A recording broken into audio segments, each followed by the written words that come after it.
Muito bem, queridos, vamos para o nosso comentário espontâneo da Epístola aos Hebreus. De antemão afirmo também que se trata de uma epístola universal. Ela está categorizada, catalogada classificada entre as epístolas chamadas universais. Alguns ainda denominam católica como sendo universal. E juntamente com Tiago, 1 Pedro, 2 Pedro, todas as epístolas de João e também a epístola de Judas são consideradas epístolas universais porque foram endereçadas aos cristãos de uma forma geral. Muito bem, vamos agora para o comentário no capítulo 1. O autor de Hebreus, ele estabelece uma linha cronológica sobre o seu raciocínio ao apresentar Jesus como sendo superior e herdeiro de todas as coisas. Ao observarmos aqui nas Sagradas Escrituras, ele faz uma alusão, havendo Deus outrora falado, muitas vezes e de muitas maneiras aos pais pelos profetas. Aqui ele faz um endosso, uma ratificação de que há a crença, a observância dos hebreus e, consequentemente, agora dos cristãos, em reconhecer o Antigo Testamento como sendo algo inspirado. Porém, nos últimos dias, nos falou pelo Filho, a quem constituiu herdeiro de todas as coisas, pelo qual também fez o universo.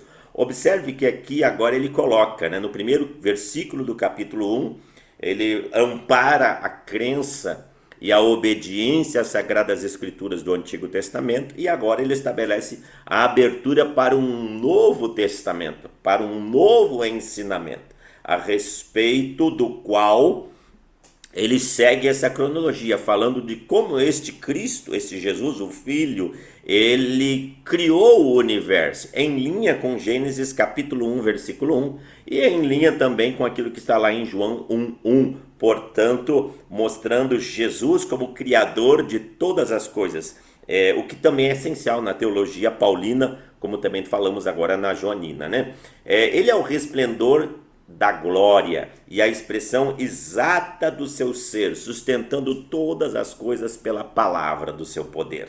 Aqui nós encontramos muito bem essa questão da cristologia, ele fazendo a purificação dos pecados, depois assentando à direita, à destra da majestade nas alturas, e se tornou tão superior aos anjos, quanto herdou mais excelente nome do que eles. Aqui ele, dentro de um conceito de criação, ele fala a respeito da criação do universo.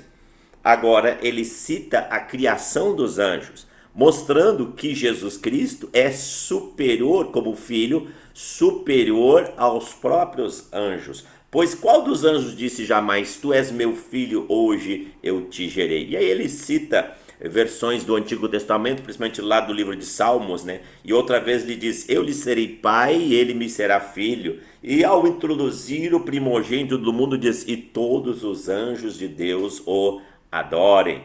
Quanto aos seus anjos, citando o livro de Salmos, aquele que de seus anjos faz ventos e de seus ministros labaredas de fogo. Mas acerca do Filho, teu trono, ó Deus, é para todo sempre, cetro de equidade é o cetro do teu reino. E aí ele continua citando ali no livro de Salmos, Salmos 45, onde fala a respeito do ungido do Senhor, aqui, no caso, no Salmo Salomão, fazendo uma alusão ao filho de Davi, que seria o Messias. Portanto, observe esta versatilidade do autor de Hebreus em utilizar os recursos e as referências do Antigo Testamento para ilustrar Jesus, colocando Jesus como criador do universo, colocando Jesus como acima dos anjos e sucessivamente. E depois ele fala aqui algum aspecto escatológico, porém os teus anos não terão fim, e aí ele termina com aquele texto citado lá em Salmo 110, assenta-te à minha direita, até que põe os inimigos por estrado dos teus pés. Portanto, ele falou do Cristo lá na criação, falou da obra redentora de Jesus, falou da ascensão e glorificação de Jesus, agora cita a respeito dos aspectos escatológicos, do retorno de Jesus e de como isto também será no final dos tempos, aonde tudo aquilo que se opõe a Cristo será subjugado. Porém, aos anjos são espíritos ministradores enviados a favor daqueles que hão de herdar a salvação. Então, no capítulo 1, ele está muito claro, o autor deixa de forma muito clara, né, a importância de Jesus acima de todos os anjos, todos os principados, potestades, como criador do universo, e não apenas como a quem tem direito por nascença, por ser filho de Deus, mas que adquiriu esse direito por obra de justiça. Aleluia. Porém, aqui no capítulo 2, falado estas coisas, ele agora faz uma introdução a respeito da nação de Israel, a respeito daquela nação que citando a implantação da lei, o estabelecimento da aliança, da antiga aliança, né? Porque a palavra se tornou firme, a palavra falada por meio de anjos, e toda transgressão e desobediência recebeu castigo. Como escaparemos nós se negligenciarmos a tão grande salvação? Fazendo alusão da antiga aliança e agora da nova aliança. A aliança que foi entregue pelos anjos, agora a nova aliança, que é dada pela manifestação do poder do Espírito Santo. E continua ainda falando sobre a importância de Jesus sendo superior aos anjos, pois não foi aos anjos que sujeitou o mundo que há de vir, do qual estamos falando. Está falando das questões escatológicas e da importância de Jesus superior aos anjos, né? Contudo, fizeste um pouco menor do que os anjos, de glória e honra o coroaste, e constituíste sobre a obra das suas mãos, citando o Salmo capítulo 8, que fala sobre este assunto. Embora o Salmo capítulo 8, observe que no texto hebraico fala, fizeste um pouco menor do que Deus, assim está escrito no Salmo capítulo 8, ele utiliza aqui a versão Septuaginta, que diz assim, contudo fizeste um pouco menor do que os anjos. Então ele utiliza da interpretação da própria tradução da Septuaginta para fortalecer o endosso do seu argumento, mostrando que Jesus, em estado de humanidade, por questões de poder, estava inferior aos anjos, mas depois recebeu um nome superior ao deles por sua obra de justiça. Bendito seja o nome de Jesus. Não dá para explicar com plenitude todas essas coisas, mas dá para você ter uma ideia sobre isso. Então ele, por um pouco de tempo, feito menor do que os anjos, por causa do sofrimento da morte, depois ele foi coroado, né?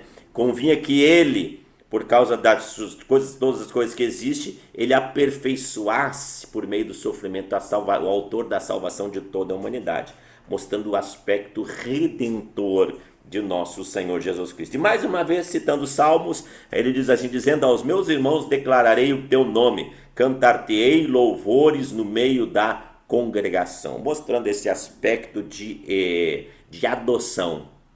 Hoje nós somos adotados como filhos de Deus. Jesus, que era o primogênito, Jesus, que era o unigênito, se tornou o primogênito no meio de muitos irmãos, dada a sua obra de reconciliação, não é? E fala a respeito daqueles que estavam de sujeitos à morte, porque o salário do pecado é a morte, né? Ele não socorre a anjos, socorre a descendência de Abraão, e nesse sentido ele estabelece, né, que ele sofreu todas as coisas, para que também como sumo sacerdote pudesse fazer a mediação entre nós e Deus, colocando aqui não apenas o estabelecimento, a comparação da aliança, da velha aliança, mas inclusive a comparação do cerimonial desta aliança, estabelecida pelos sacerdotes, e neste caso Jesus como sendo o sumo sacerdote. Muito bem, e ele sofreu em tudo que ele sofreu, tendo sido tentado, porém é poderoso para socorrer os que dele são tentados. E aqui no final deste comentário, no capítulo 3, mostra que Jesus é superior ao próprio Moisés. Por quê? Porque naquela época, principalmente no princípio da igreja primitiva, eles estavam num grande dilema. Seria Jesus superior à lei? Seria a nova aliança, estaria superior e invalidaria a velha aliança? Dado todos aqueles contextos dos judaizantes que nós vemos como razão para aquele grande dilema lá em Atos Apóstolos capítulo 15, não é? E aqui o autor de Hebreus diz sim, de fato Jesus é superior a Moisés. É superior à aliança de Moisés, consequentemente a nova aliança em Cristo Jesus, ela vigora sobre a velha aliança, ela tem primazia sobre a velha aliança, de forma que entre obedecer a velha e a nova, nós devemos seguir a nova, e a nova se trata na verdade de um completar, de um aperfeiçoar da velha aliança, né? Fala de Moisés como sendo fiel em toda a casa, fala de Jesus sendo considerado Jesus como digno de tanto maior glória do que Moisés, tanto maior honra.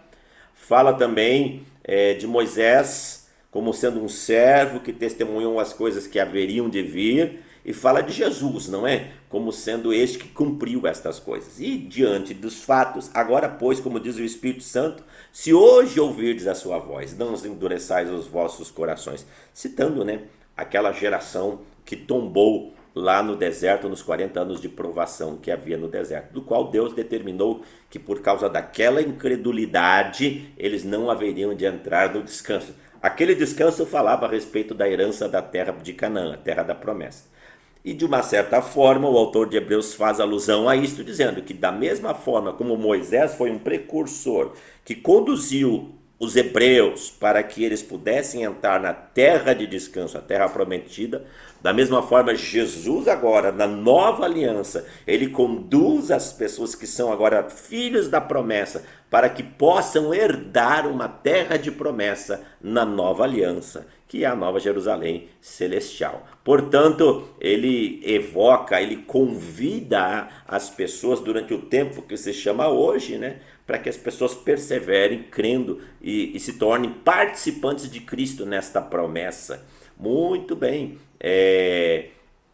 Vemos que eles, portanto, né, da geração de Moisés, não puderam entrar por causa da incredulidade, razão pelo qual por 40 anos Deus se indignou. Da mesma forma, evoca que nós devemos, em fé, herdar esta promessa, porque esta promessa é dada para o novo nascimento, para uma nova Jerusalém, para uma nova aliança, se dá mediante a fé. Muito bem, queridos, estamos aqui terminando o nosso primeiro comentário do capítulo 1 ao capítulo 3. Logo, logo, vamos dar continuidade mais à frente. Portanto, em nome de Jesus, espero que tenha sido edificante para o seu coração.